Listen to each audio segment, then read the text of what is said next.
Soldats du 79e. À la date du 7 mai, par ordre du régiment numéro 66, je vous annonçais que l'heure de la grande bataille était proche. Et j'ajoutais, nous sommes sûrs, vous et moi, que le 79e saura bien, à coups de baïonnette, s'assurer sa belle part de gloire. Vous avez répondu, et au-delà, à mon appel, et dépassé mes espérances. Je suis fier de vous, et je vous remercie. Après 10 jours de préparation minutieuse dans laquelle chacun avait prodigué ses efforts et ses peines, vous vous êtes lancé à l'assaut, le 9 mai, à 10h du matin, baïonnettes hautes, alignés et silencieux, au pas, comme des grenadiers de la vieille garde. Le spectacle que vous avez offert à tous ceux qui vous regardaient a été magnifique. Enjambant sans s'arrêter les tranchées allemandes, la première ligne allait droit devant elle. La deuxième la suivait, laissant à quelques sections de braves la mission périlleuse de nettoyer les boyaux où les défenseurs tenaient avec une énergie désespérée. La troisième vague venait à son tour, et moins d'une demi-heure après le signal de l'assaut, le régiment tout entier courait dans la plaine sur son objectif, le moulin, sans presque entendre autour de lui de coups de fusil ou de coups de canon, tant l'effet de surprise avait été rapide et votre choc irrésistible. Ce qui s'est passé ensuite, et vous le savez comme moi, et vous n'avez pas oublié quelle volonté il a fallu pour continuer ainsi, en dépit des feux qui partaient à notre droite dans cette région du labyrinthe où, depuis, il a été si difficile de progresser. En dépit des feux de flanc qui partaient à notre gauche, de ce village de Neuville-Saint-Va, qui est comme une forteresse. À partir de ce moment, le régiment devait faire face en tête, à droite et à gauche, et, le soir, le nombre de ceux qui se cramponnaient avec énergie au pied des pentes du moulin, devant les premiers fils de fer, était bien réduit. Mais le terrain conquis au prix de tant de pertes est demeuré nôtre, et ne devait plus être abandonné. Cette lutte acharnée de 18 jours, nous ne l'oublions pas, nous qui l'avons vécue. Ni de quelle solidarité et de quelle confiance les uns dans les autres il a fallu faire preuve pour tenir quand même la situation où vous avez placé votre valeur, entouré d'un cercle d'ennemis. Non seulement vous avez tenu, mais vous avez encore gagné du terrain, poussant nos lignes du cimetière à la côte 105, résistant à la fois à l'écrasement du bombardement jusque-là sans exemple et à des contre-attaques désespérées. Hélas, la gloire se paye cher, et nous saluons aujourd'hui avec une émotion respectueuse le souvenir de tous nos camarades, officiers, sous-officiers et soldats qui ont arrosé de leur sang généreux cette terre libérée, où sont tombés 27 officiers sur 53 et plus de 1300 sous-officiers et soldats. Mais ceux-là qui sont morts sont tombés en des jours de victoire. Ils ont connu la plus belle fin du soldat et leurs souvenirs demeurent impérissables dans les fastes du régiment. Chacun a fait son devoir pour la France, et aucune récompense plus belle ne pouvait être donnée que celle que nous a accordée le général commandant en chef, en citant le régiment à l'ordre du 20e corps. Pendant que les troupes qui ont survécu à l'assaut du 9 mai se reposent et sont couverts d'honneurs militaires, les combats continuent pour le contrôle du secteur. Dans le labyrinthe, les hommes se font charcuter par l'artillerie à peine sortis de leurs tranchées, mais font pourtant preuve d'un héroïsme exceptionnel. Les soldats Lallemand et Villard ont échappé au massacre et ont réussi à revenir dans leurs lignes. Pourtant, à la nuit tombée, ils repartent chercher les blessés laissés sur le terrain. De nombreux officiers ont mené la charge jusqu'au barbelé avant de se faire descendre. Un jeune aspirant entraîne les vieux territoriaux en leur disant « Allons, mais papa, vous n'allez pas laisser partir tout seul votre enfant !» Que de nouvelles tombes à creuser. Le 1er juin, à 6h du matin, la 5e division reçoit l'ordre d'attaquer sur Neuville-Saint-Va. La préparation d'artillerie commencera à 10h30 et l'assaut sera lancé à 17h30 sur le pâté de maison dit en U. Dire que cette décision est précipitée est un pléonasme. Les boyaux de communication ne sont pas assez aménagés pour une attaque de cette ampleur. Il n'y a pas assez d'artillerie de tranchées pour détruire efficacement les défenses adverses. Mais surtout, les canons ne disposent que d'un stock limité en munitions et n'auront pas le temps de faire correctement leur réglage. Les lignes françaises étant très proches des Allemands, tirer dans le tas revient à abattre ses propres hommes. Pour éviter ça, l'ordre est donné d'évacuer les maisons trop proches de la zone de tir. Mais les Allemands s'en rendent compte et investissent immédiatement ces maisons. Autrement dit, l'attaque n'a même pas encore commencé qu'on a déjà perdu du terrain. Les heures passent, et finalement, à 17h30, le sifflet résonne. Les poilus de la 5e division se lancent à l'assaut. Et comme on pourrait s'y attendre, la majorité des blocos ennemis sont toujours debout et prêts à en découdre. La plupart des compagnies qui s'élancent se font faucher dès le début de l'attaque. Pour vous donner un exemple, la 10e compagnie du 36e régiment d'infanterie était à gauche du dispositif. À ce moment-là, ils sont partis à 97 et avaient pour mission de prendre la première ligne allemande. Les tranchées sont si proches que l'assaut ne dure qu'une vingtaine de secondes à tout casser. À l'arrivée, la 10e compagnie ne compte plus que 11 hommes encore debout. Les maisons en proie aux flammes empêchent les agents de liaison de faire leur travail. Et les soldats allemands tirent sur tout ce qui bouge depuis leur retranchement.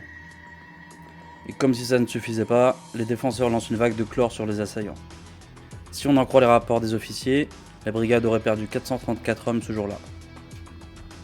Paul Chevalier témoigne. Ici, c'est le bruit du canon presque sans arrêt. C'est par milliers, jour et nuit, ça passe et repasse. Les effets sont épouvantables. Les murs s'écroulent avec des fracas impossibles à écrire. Les obus labourent les tranchées. C'est l'enfer dans toute l'acceptation du mot. Il y a un cimetière à quelques distances de nous. Hier, j'ai vu voler en l'air comme s'il en pleuvait des grosses feuilles de pierre tombale. Certes, ce n'est pas vivre, c'est essayer de survivre nuit et jour et sur ses pieds. Le sommeil, n'en parlons pas, il est presque impossible. Nous avions une fontaine où l'on pouvait à la nuit chercher de l'eau. Un obus est tombé dessus. Plus d'eau. C'est une souffrance pénible. Ne pas pouvoir boire un peu, un quart de jus de café pour une journée et une nuit. C'est peu. Enfin, il ne faut pas se plaindre. Les vivres, le pain est parfait. Et l'on a ce que l'on peut nous donner, car pour arriver à nous ravitailler, il faut faire des kilomètres et des kilomètres de tranchées hérissées de toutes sortes d'obstacles. Mais aussi maintenant, on connaît tout. Ils peuvent venir avec leur gaz, on a ce qu'il faut pour nous protéger. Malheureusement, ces bandits-là se servent de balles dont les blessures sont horribles. Je m'en suis rendu compte. Les trous sont de la grosseur presque du poignet. Tout cela importe peu. Notre artillerie leur mène une danse terrible. Presque sans arrêt. Elle tape. Et je suis à me demander où les Boches peuvent puiser leurs obus. Dans le labyrinthe, l'obstination des Français commence à payer. Par exemple, le lieutenant Voisin du 319e tient tête à lui seul un boyau ennemi jusqu'à l'arrivée de ses soldats, flinguant ses ennemis à bout portant sous une pluie de grenades. Il ramène avec lui 80 prisonniers. Un autre lieutenant rampe jusqu'à une barricade du chemin creux et, ne la voyant pas surveiller, il bondit dedans et appelle ses 60 hommes, prenant les Allemands par surprise. Ce sont 250 prisonniers qu'il ramène avec lui, sans qu'un seul coup de feu soit tiré. Au beau milieu de la nuit, les Allemands lancent une contre-attaque sur Neuville-Saint-Va pour reprendre le terrain conquis. Bon nombre d'unités françaises sont désorganisées et n'ont plus d'officiers pour les diriger. Impossible de tenir la position dans des conditions pareilles. Pourtant, au matin du 2 juin, alors qu'une épaisse brume envahit le champ de bataille, l'état-major de la brigade considère que les deux pauvres maisons en ruine encore entre leurs mains placent les régiments dans de bonnes conditions pour la suite de l'offensive. Mais il faut se rendre à l'évidence. L'attaque sur le village a échoué, et pas qu'un peu. Dans le labyrinthe, c'est une autre paire de manches. Le 319e et le 316e ont lancé l'assaut sur le boyau von Kluck après un violent barrage d'artillerie. Les MG-08 crépitent et les pertes sont immédiates. Mais la troupe parvient à pénétrer dans le précieux boyau, s'approchant à une vingtaine de mètres des mitrailleuses qu'elle canarde. Les Allemands contre-attaquent sans cesse, et les Français commencent à reculer dangereusement jusqu'à frôler l'encerclement. S'ensuit alors un corps à corps extrêmement violent et chaotique, provoquant des pertes très lourdes pour les deux camps. Le combat continue toute la nuit et les renforts français arrivent enfin. Au petit matin du 2 juin, après 36 heures de combat ininterrompus, le reste du boyau von Kluck est conquis par les grenadiers, malgré les contre-attaques permanentes. La tranchée est pleine de morts et de blessés. Les survivants sont épuisés, mais savent qu'ils viennent d'accomplir un véritable tour de force. Dans le même temps, certaines unités ont pénétré dans le chemin creux et d'autres partent en direction du boyau du labyrinthe. Le général Durbal convoque Mangin pour faire le point. L'échec de l'attaque sur Neuville est attribué au manque de préparation de l'artillerie et au stock trop réduit en munitions. Victor Durbal lui accorde alors un approvisionnement prioritaire en obus et lui demande de bombarder sans relâche le village pour briser le moral de l'adversaire et relancer une attaque générale dans les 3 jours. Et ça, c'est le genre de truc qu'il ne faut pas dire deux fois à Mangin. Le bombardement intensif de Neuville ayant pour but d'achever de ruiner toutes ses organisations défensives et d'anéantir le moral de l'adversaire sera entrepris immédiatement et poursuivi sans interruption de jour et de nuit, sans limitation du nombre de projectiles. Lorsque monsieur le général commandant le 20e CA jugera que le résultat cherché est atteint, il déclenchera l'attaque d'infanterie sur Neuville dans les conditions qu'il fixera. Dès que le brouillard se lève au matin du 2 juin, une véritable tempête de feu s'abat sur le secteur. Les Français utilisent leur artillerie lourde à hauteur de 1000 coups par jour, sans compter l'artillerie de campagne et de tranchée. Le génie a d'ailleurs placé 2 abris pour crapouillots au niveau de la place de l'église, mais à peine commencent-ils à tirer qu'ils se font démolir par les canons allemands. Immédiatement, la brigade est renvoyée à l'assaut pour reprendre les îlots de résistance. Étienne Tanti écrit dans sa lettre « Le communiqué officiel vous a appris que ce secteur n'est pas précisément un séjour de repos. Jusqu'ici, nous avons reçu sans donner, et ce n'est déjà que trop cher. Ailleurs, c'était un purgatoire où luisait l'espoir. Ici, c'est l'enfer où l'on dépose toute espérance une fois entré. Repos, relève, il n'en est guère souci. Et cependant la vie, si l'on peut appeler vie ces heures sans fin où l'on mâchonne les pensées que peuvent naître le spectacle invariable et l'ébranlement d'un bombardement ininterrompu. Les nuits sont fraîches, les journées torrides, sans ombre, dans la Marne. Mon papier n'est guère présentable, écrit dans un coin de tranchée et avec les mains propres que l'on peut avoir. Je n'ai pas le courage d'écrire. Je ne trouve absolument rien à dire. Les idées, les sentiments, les émotions, tout ça s'est évanoui. Il ne reste que la bête humaine dans ces moments-là. Une bête affaiblie, un misérable chien pelé qui se terre dans un coin, anxieux, toujours dans l'attente d'une pierre qu'un galopin lui jette. C'est l'existence du poilu. De 2h30 à 9h, il fait jour, à présent, et la nuit est bien courte.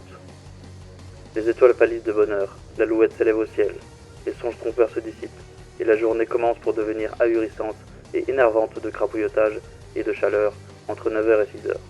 Les pièces commencent leur terrible duo. Les grosses marmites, avec des ronflements de moteur, viennent faire trembler le poilu terré dans un trou. L'air s'empoisonne de poussière et de charbon et de soufre. Dans les sapes, ceux qui circulent marchent cassés, le visage crasseux et tiré, l'oreille aux aguets, s'aplatissant contre le sol quand le ronflement approche. Des blessés qui passent, se rendant au poste de secours, des civières et par-dessus, la pétarade des canons et le coup de massue des marmites. Et chaque fois, on est sur le qui-vive. Va-t-on affronter la grêle de fer? Y aller aussi. De son côté, Paul Chevalier témoigne. Ce fut une lutte terrible de part et d'autre, de maison à maison. On avançait de 20 mètres, et le lendemain, on recommençait, car la force humaine a des limites. Les Allemands étaient merveilleusement organisés et ne cédaient que faute d'hommes. De notre côté, les pertes sont lourdes, car l'artillerie allemande a fait de très grands progrès, et bien rares sont les obus qui ne portent pas. Le repérage est idéal. Dans l'attaque, leur tir de barrage est terrible, labourant sans arrêt avec des obus de gros calibre, et résultats effrayants. Même les plus courageux tremblent, ces obus bouleversant les tranchées, engloutissant les hommes sous des mètres cubes de terre, faisant des trous énormes. La terre tremble et donne, lorsque l'on y est, une surdité qui dure quelque temps. Malgré cela, on avance, tranchée par tranchée, sape par sape. La lutte est dure, grenade sur grenade, presque sans arrêt. Les Français parviennent à pénétrer dans la maison E1 et à s'approcher de la maison C3. Les murs démolis ont été remplacés par des sacs de sable, et des grillages ont été installés à l'étage pour se protéger des grenades. Les poilus tentent bien de s'attaquer aux autres bâtiments de la rue à coups de pioche, mais ils se font violemment repousser par des mitrailleuses restées intactes. Jour et nuit, ce sont des nettoyages sordides à coups de grenades et des pertes continuelles dans les deux camps. Sans compter l'artillerie lourde qui parvient quelquefois à faire effondrer les caves, ensevelissant des dizaines d'hommes. Les cartes de tranchées, c'est bien. Numéroter les maisons du village, c'est mieux. Mais les combats arrivent à un tel niveau que le génie est obligé de faire des plans des bâtiments. Et voici celui de la maison E1. Oui, non, mais enfin, c'est joli quand même. Dans le labyrinthe, les Français continuent à progresser malgré les tonnes de buts qu'ils se prennent, causant de sévères pertes et la destruction de certains boyaux. Les poilus capturent 142 Allemands, dont 2 officiers, et les contre-attaques sont repoussées. Malgré les succès locaux dans le labyrinthe, Charles Mangin est obligé de revoir ses plans. Pas question de faire comme le 1er juin et d'attaquer sans préparation. Cette fois-ci, on prévoit une préparation d'artillerie à la fois légère et lourde, avec des objectifs clairs et méticuleusement choisis. Les lignes de logistique sont établies pour assurer le ravitaillement en munitions. On alloue à chaque escouade des grenadiers, des artificiers munis de fusées rouges et vertes, et des nettoyeurs équipés de bombes incendiaires et asphyxiantes. On assigne scrupuleusement le matériel que devront emporter les pionniers du génie.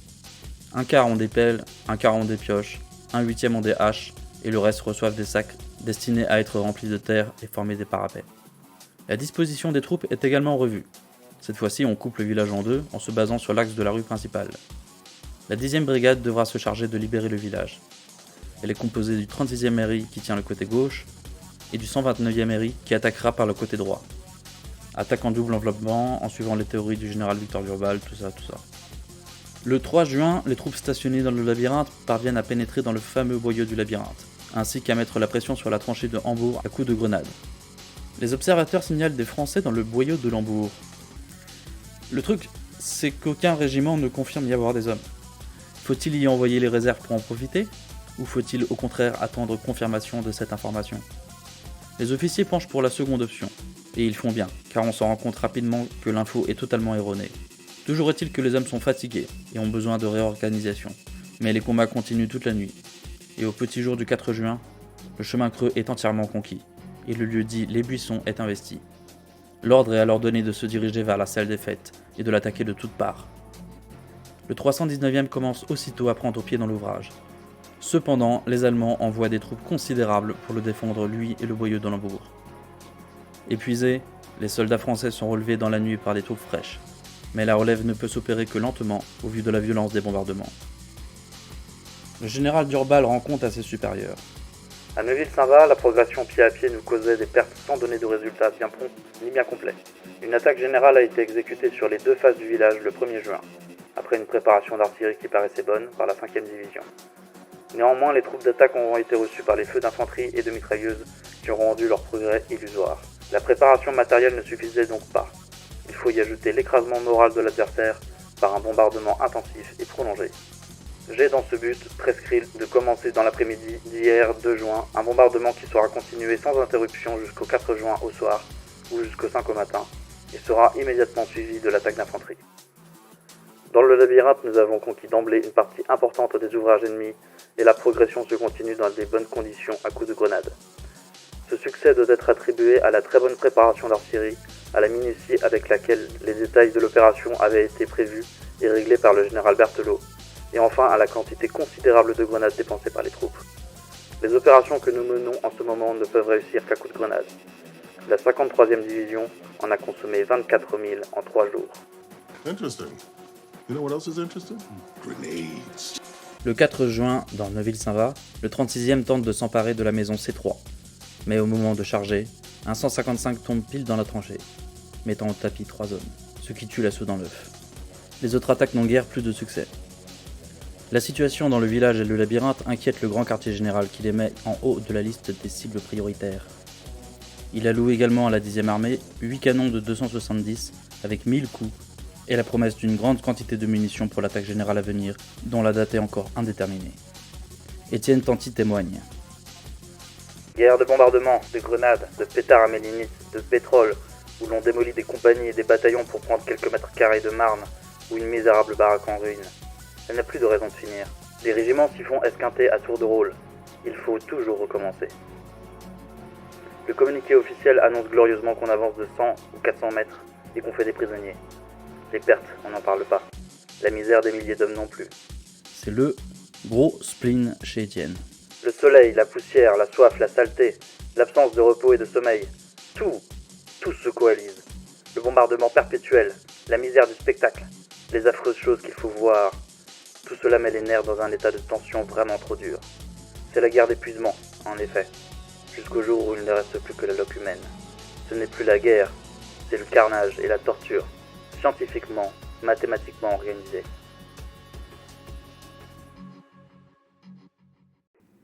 Il faut dire que son régiment monte en ligne. Non loin de là, Jean-Hugo raconte. Le 4 juin, nous quittâmes la Target pour gagner la première ligne. Un obus venait de tuer, au moment où il quittait la tranchée, un soldat de la compagnie voisine, rappelé à l'arrière comme père de 4 enfants. On partit en file indienne, je fermais la marche. À un carrefour où le boyau débouchait sur une route, je perdis de vue la dernière escouade. Où aller ? Les boyaux partaient dans tous les sens, les chevaux inextricables. Sur la route, devant une barricade, les brancards entre leurs hautes roues de fer attendaient. Les blessés, portés ou soutenus par les brancardiers, arrivaient de tous côtés. Quelques-uns gémissaient. Les brancards, presque invisibles, s'éloignaient avec un son grêle de voitures d'enfants. Je pris au hasard un chemin poussiéreux que la lune éclairait avec les nuages et je rattrapais la compagnie. La tranchée de première ligne, avec ses créneaux et ses sacs de terre, ne ressemblait pas aux autres tranchées. On y parlait bas. Les rebords et les abris étaient usés et polis comme d'anciens monuments. Ça et là une croix de bois avec un nom, un numéro de régiment, et cette épitaphe. Mort au champ d'honneur, le 9 mai 1915. Parfois les pieds dépassaient, on voyait les semelles à clous. L'air était plein de l'odeur inoubliable des cadavres. Dans l'autre brigade, un violoniste servant de brancardier nommé Lucien Durozoir écrit dans sa lettre Nous sommes à Neuville-Saint-Va. Rien ne peut donner une idée de ce pays, car les ruines sont inimaginables. Il n'y a plus une pierre debout. Il reste une dizaine de maisons à enlever à la fin du pays. C'est une guerre terrible et sauvage. Dans le labyrinthe, l'adjudant Desmer du 74e RI raconte « Pendant toute la période de combat, l'ennemi est visiblement agité. Son artillerie tonne avec fureur partout. Toutes les corvées qui arrivent accusent des pertes. C'est là que je fis connaissance avec toutes sortes de grenades. Des bouteilles de soda remplies de chédite. Des boîtes de conserve entourées de clous et fixées sur des planchettes. Des grenades percutantes à cuillère munies d'un ruban pour les faire tomber sur le détonateur. Du côté allemand, nous utilisâmes les prises de guerre, à signaler les grenades à pilon, tortues, des œufs de poule, dont nous faisions retour à l'envoyeur par-dessus les barricades. Le fond des boyaux était tapissé de morts ennemis, à peine recouverts de terre, dont les ventres fléchissaient lorsque nous marchions dessus. » De son côté, le capitaine Lefebvre-Dibon monte en ligne avec ses hommes. Le trajet, 3 ou 4 km à vol d'oiseau, leur prend plus de 8 heures. Il témoigne. 7 tranchées labourées les jours précédents par le tir de l'artillerie ennemie étaient devenues informes, n'offrant plus aucune protection. Le capitaine Julien vient la reconnaître avec moi. Nous poussons même plus loin, sur la route de Béthune, car il vient de recevoir l'ordre de rester avec le bataillon dans le secteur où nous nous trouvons. Sur la route, des trous ont été creusés dans le talus du côté de l'ennemi. C'est une protection relative. Je décide d'y porter ma compagnie. Je retourne réveiller mes hommes et les ramène rapidement, craignant, en attendant de voir la place prise par une autre compagnie. Les hommes ronchonnent un peu, ce qui se comprend, d'être déjà réveillés. Mais quelques minutes après, chacun ayant choisi son trou, s'y était terré tant bien que mal et rendormi. Il faisait maintenant jour. La compagnie occupait enfin un emplacement d'où j'espérais n'avoir pas à bouger de la journée. La route avait été, elle aussi, labourée récemment. Parsemée de trous de vue, les éclats de ceux-ci l'avaient tellement changé qu'elle semblait avoir été hercée. Quant aux arbres, beaucoup étaient abattus, fauchés à 3 ou 4 mètres du sol. Sur quelques branches de ceux qui restaient encore debout, il n'y avait plus de feuilles. L'ouragan de projectiles, en passant, les avait tout arrachés. Le contraste entre cette route désolée, avec ces arbres d'hiver et cette belle journée de fin de printemps, sous un soleil déjà chaud, était si frappant que l'on éprouvait un sentiment pénible, comme un malaise devant quelque chose d'anormal. On devinait un endroit où des événements contre nature devaient se passer. Au fur et à mesure que le jour du 5 juin se lève, les combats reprennent sur terre et dans les airs. Les avions français empêchent les Draken de s'élever, pilonnent le QG allemand et bombardent les batteries ennemies. Les avions allemands ont bien tenté de s'interposer, mais ils ont tous été chassés. Pourtant, la canonnade reprend dans Neuville-Saint-Va. La maison C3, qui est enclavée, est une des cibles principales. Toute la journée, les Français tentent de charger pour s'en emparer, mais les fortifications du bâtiment sont intactes, et les Allemands repoussent tous les assauts à coups de mitrailleuses et de grenades. Le 36e perd de nombreux officiers, et alors qu'Étienne Tanty est sur le point de charger à son tour, son commandant interrompt le massacre. Roger Couturier est blessé, mais nous en reparlerons plus tard. Quant à Jean Hugo, Des objets passaient de main en main. Des lettres, des grenades, un vieux fromage presque liquide. D'où venait-il? Jusqu'où était-il allé le long des tranchées de première ligne? Les canons français tiraient un peu court, parfois un obus tombait dans le verger. Nous regardions voler les torpilles. Elles s'arrêtaient en l'air, indécises, comme des éperviers, puis piquaient du nez et tout tremblait. Le lieutenant qui fumait sa pipe très vite me dit « Nous allons nous porter en renfort de la 4e qui est devant nous. On va sortir un par un. Je crois que c'est par là. » Il me montra une sape amorcée de quelques pas de longueur qui se perdait dans un champ, serra son sabre sous son bras et partit sans dire un mot de plus. Je le suivis avec le révérend. Il faisait bon de courir librement hors de l'étroite tranchée. Cependant, les balles sifflaient. Le révérend courait plus vite que moi. Soudain, il tomba. En le dépassant, je lui demandai s'il était touché. Il me répondit « Je suis mort !» Le tir de la mitrailleuse était de plus en plus serré. « Si je m'arrête, me disais-je, je ne pourrai plus repartir. » Il y avait encore une trentaine de mètres à faire, peut-être. Je sautais par-dessus les trous de vue, par-dessus les cadavres. Je n'espérais pas trop arriver au bout. Le lieutenant Évrard qui courait devant moi était déjà tombé. Un coup sourd à la main et à la poitrine m'arrêta et me jeta à terre. Je rampais jusqu'à un trou où je me recroquevillais. Ma main gauche était enflée et sanglante. J'avais un petit trou dans la poitrine. Peut-être allais-je mourir lentement. J'avais soif. Avec ma main droite et mes dents, je bandais ma main gauche.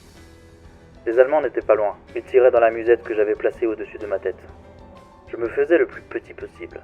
Autour de moi, personne ne bougeait. Je voyais plusieurs corps immobiles, étendus, sac au dos. L'un d'eux avait la tête vidée, poudrée de noir, et semblable à certains champignons.